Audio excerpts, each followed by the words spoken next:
Hello po, maligaya at masaganang bagong taon po sa ating lahat. Nagpapasalamat po ako sa ating dakilang lumikha dahil Diyos po ang nagpapagaling kaya dapat pasalamatan po natin. May i-share po ako sa inyo. Ngayon pong bagong taon, makakapag first aid po tayo sa ating sarili kapag nakaramdam na po tayo ng tinatawag na putok-batok ngayong bagong taon. Ay pakiramdaman niyo po ang inyong katawan. Kung makakaramdam po kayo ng mga tinatawag nga po nating putok-batok, mararamdaman niyo po yan sa inyong sarili. Kapag may kakaiba na po kayong pakiramdam, namimigat po ang batok, umuurong po ang dila, bumabaluktot ang dila, naninigas ang dila, ano pa po ba?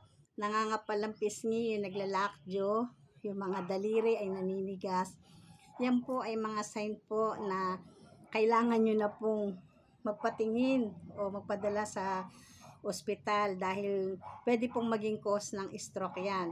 Pero bago po kayo magpunta sa ospital, ay may i-advise po ako sa inyong pang first aid. Ngayon nga pong bagong taon ay mayroon po tayong tinatawag na putok-batok. At kapag nangyari o naramdaman nyo po ito, ay kamut-kamutin nyo na po ang inyong ulo. Ganyan po Sabihin nyo na po unique, amazing, kakaiba. Pero po yan po ay malaking matutulong sa inyo. Yan po, ganyan po kayo kamot-kamot. Tapos yung pong buhok nyo, ganyan po. Sa bunutan nyo po, pwede pong itong mga kamay nyo po, iloob nyo po sa ilalim ng inyong buhok at sa bunutan nyo pong pataas. Ganon. Doon naman po sa mga kalbo, pwede na po yung pakamot-kamot lang. Alam niyo po ba na yan pong ating gagawin ay nakakonect po sa 12 cranial nerve. Sa pool po dyan ng cranial nerve 9, cranial nerve 10, cranial nerve 11, at cranial nerve 12. Napakahusay at napakagaling po ng i-advise ko sa inyo. Hindi po kayo magdedelikado dito. Basta, pag nakaramdam nga po kayo na nagiinit, namumula na po yung inyong pisngi, nagiinit po yung inyong tenga or namumula, ganda po ng hikaw ko. Salamat nga pala po sa mga nagbibigay po na accessories sa akin. Sulit naman po kayo dahil ngayon nga pong kada magbablog po ako, ay isa-isa ko pong isusuot ang mga nireregalo nyo po sa akin. Maraming salamat po sa inyong pagtangkilik at panonood po sa aking pagre-reels. Salamat po. Yun na nga po balik po tayo sa topic ko. Napakarami pong pwedeng maramdaman. Ngayon pong magkakainan po tayo ng masarap at marami magpapakabusog ngayong bagong taon.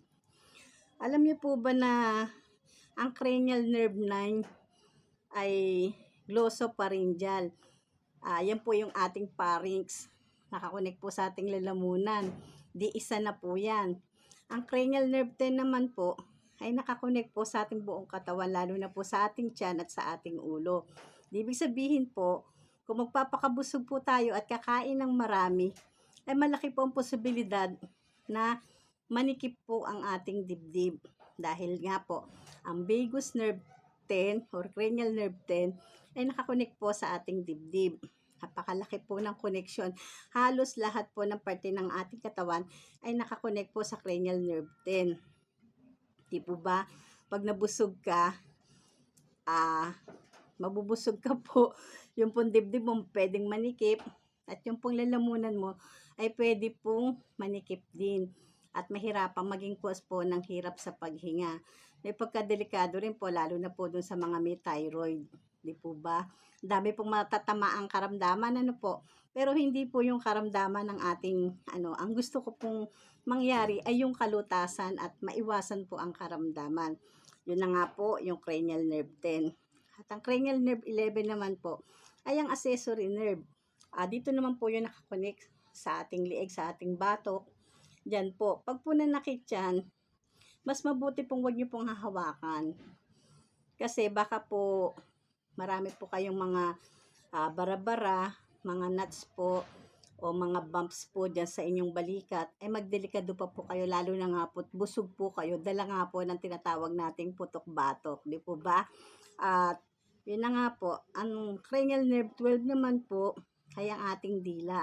Sipin nyo po, nagpakabusog ka, kumain ka, ang dila po natin nakakonect din po dito sa ating lalamunan. Di syempre po, pag nabusog ka, mahirapan ka ng lumagok din, di po ba?